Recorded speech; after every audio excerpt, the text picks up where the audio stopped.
expressing from that source instead of like something that's like acquired. And this is where you meet that conditioning, because there's always like doubt. There's always doubt of the experience. So then it always kind of feels like, oh, I got to play it safe and rely on this book or that. Whereas what you start noticing is, as your life starts becoming more spontaneity, like more spontaneous, it starts feeling like it's like you're winging it, because you're letting go of like the past. Just like you said, is you're not really having a vision for the future, or less and less of what the business is going to look like in a year. What's your, your quarterly goals, like these kind of goals, you just stop making goals,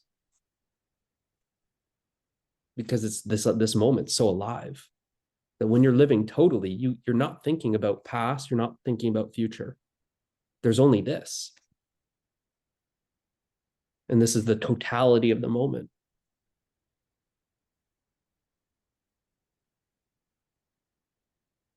So you're not relying on past, you're not looking to future.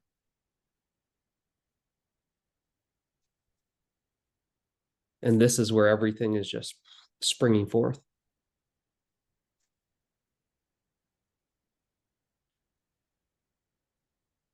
So you might start feeling it in your life as like this kind of, it feels like playing it safe when like you're holding on to like the past, like this knowledge and stuff. But like I always point to, can it just be all let go of? Can you let go of it all? Because then you start living as that meditation that we just experienced, that you said, let go of the past, let go of the future, let go of the story, let go of the role, the identity, who you think you are, let go of all the effort, all the doing, all the trying, and then what's remaining. It's the same. I mean, right now, there's no referencing past, there's no referencing future, there's no referencing a story, there's no referencing a role or an identity, there's no trying. This answer is effortless.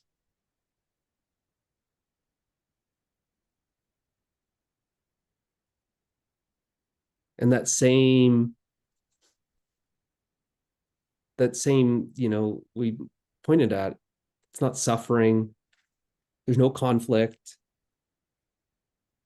there's no separation, there's no limitation, there's no lack, there's no need, there's no incompleteness. That's now the living experience. That's not something to just be experienced when your eyes are closed, under perfect conditions, when it's quiet and no one's bugging you. I mean, that's what I mean, is that realization, that meditation then becomes lived. That life is the living meditation. You stop drawing this line between like, here's my life and here's the meditation practice. This is the true yoga.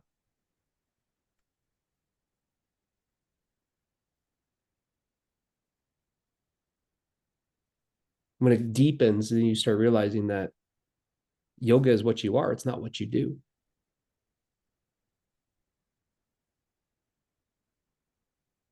And sharing that with like your students, or in your business, in whatever form it's expressed effortlessly.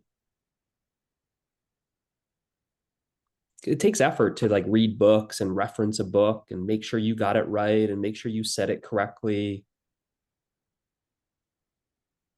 But when you're just speaking about your direct experience, that's the aliveness. It's alive because like you're, in a way, like it makes it difficult to speak about it. It's like you're going to the experience and then speaking from that experience. That's what you feel when I'm speaking in the videos, and that's where the videos are so meditative. I am meditation. I'm expressing meditation. If there's just a little openness, then you feel that resonance. Yeah, and I understand it in one aspect what you're saying, um, but my mind is having a hard time on another aspect right now. Um, Maybe an example, like you said that I won't rely on books so much, and I feel what you mean, like especially about the spiritual part, and then it will become more about my direct experience, but but uh, there's one aspect like when it comes to books and expressing yoga, like there are certain postures, for example, that are not good for people with high blood pressure. So is this a part where, say, there will still be like conditioning? You can't be without conditioning as long as you live. Like it's for me. I'm having a hard time to understand it. How I, for example, if I teach this evening and like I won't completely reference any book because it hinders my direct experience in that sense. Yeah. Like, and Yeah. there's someone with high blood pressure. It's like, well, there are certain postures that shouldn't be done then. So, what are your thoughts on this? Because, yeah. Well, then that's the thing, right? That's what your teaching will change. Your teaching will actually be an authentic teaching for once, because right now it's not authentic. It's like hearsay. You don't know for sure. You're just regurgitating someone else's words, right? So this is the humility. I don't know. I don't know, right? And this is where it's like it's like that, where it's like I don't speak about anything I don't know in that sense. I don't speak about things that are not my direct experience. And if they're not, then I just say, I don't know. It's not my experience. Right. So it's having that honesty. But when we're always kind of like referencing books and what some teacher said and this person said, it's just this, it's a lack of humility. It's a lack of that honesty to say that I don't know. But like this, it's the teaching or whatever you're doing. It's not even about a teaching. It's just everything is just more authentic. Right? There's so much like this correlation, this authenticity and this honesty. The more you're honest with yourself, the more you're authentic. But it totally shapes it. It totally it's different, right? Because then you're not this like, just another yoga teacher teaching like the same stuff. You're not just like going to a weekend course, getting your certificate, and now teaching what they taught you. This is conditioning. You see Yeah. that the people who stand out, they're unique. They're unique because it's like that authenticity. That authenticity is then coming forth, right? Because it's a unique expression, right? That's why it stands out, is because it's unique. It's one of a kind. Unique is one of a kind. That which is one of a kind can't be compared to. But when everything is like conditioned, it's like here, this putting everyone through a course, and now they're teaching the same stuff. It's just like this is what I see. It's normal, but it's not natural. What's natural is the expression of this, of yourself coming forth. And that's what makes it so alive. And it could be like anything. I'll give you another example is like, Okay. just even like for like, I had like a business that was like marketing and stuff like this, like social media marketing and all this type of stuff. And I'd speak to different people, a lot of small businesses, realtors in like my area, just small. And I'd have to give these seminars, go into like a brokerage or like an office, and there'd be like 25 or 50 people kind of, at a lunchtime thing for an hour, 2 hours. And, you know, everything that they've heard of, it's like it's the same stuff. Post at this time, post this, post that. It's all this, here's this strategy, all this stuff, right? And it's always like this cookie cutter approach. And they would have like their slideshow and be, pointing at their presentation. And it's very mechanical. And then I would just go in and I would have nothing. I would nothing. And it was just basically like, what's your questions? And like, what do you guys want to talk about? And then it's just feeling that flow. And then it's expressing just my lived experience. Right. And they get different, and they would feel like it's like, you're like helping us with social media and you're helping us with marketing, but like you're not even talking about marketing. Is very like different. I'm talking about like being themselves, like to just express themselves without the fear of what other people think. Because that's a lot of the reason why people don't get on camera, that people don't post, is this fear of what other people think.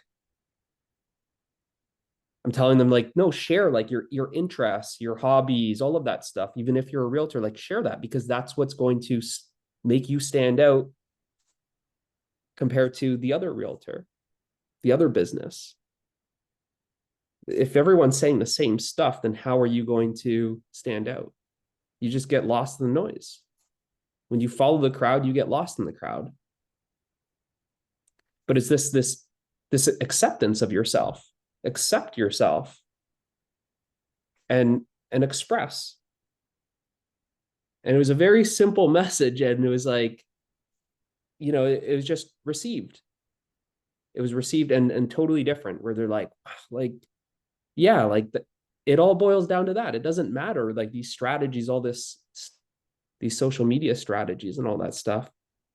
They're essentially useless, because people are really, what they're drawn to is that authenticity.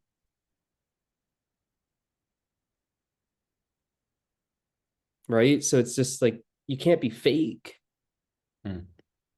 Right? And so it's not being authentic.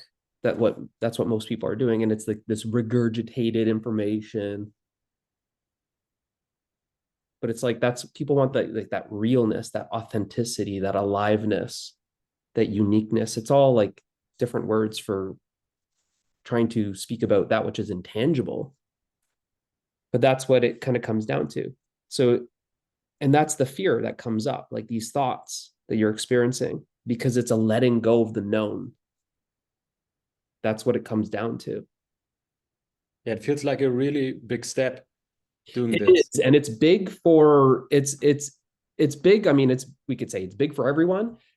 But what I find is a lot of people who have like been in this like spiritual scene, it's like harder for them in a way, because it's like you're caught up in like all the spiritual stuff. For me to just say it, something in you just kind of, people get very offended too. Um, if I were to just say like, just forget about all that spiritual stuff, it's all crap. And you're like, whoa, what do you mean? Because it's like, now it's like I'm dismissing that knowledge, but there's identification with that knowledge. So then you then take it very like I've attacked you. Right. But then but there's a fear of letting that go, because there's still such an identification with all of that. As the yoga teacher, there's a strong identification with that.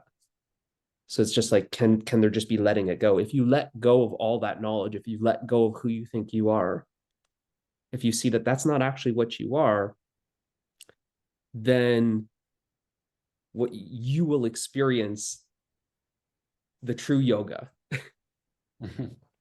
You will experience the true yoga, and then you'll be speaking from that as that. Yeah. It's Yeah. And you just see, it's not like an overnight thing. It's just slowly but surely it just, like I said, it comes more and more alive in your life. You just see. Yeah, and there are always coming up new things. Yeah. And it might Yeah. be something like, so example, you say you have to teach tonight, but can you just, the thing that your plan of what you want to say, can you just crumple that paper up and throw it in the garbage and then just show up?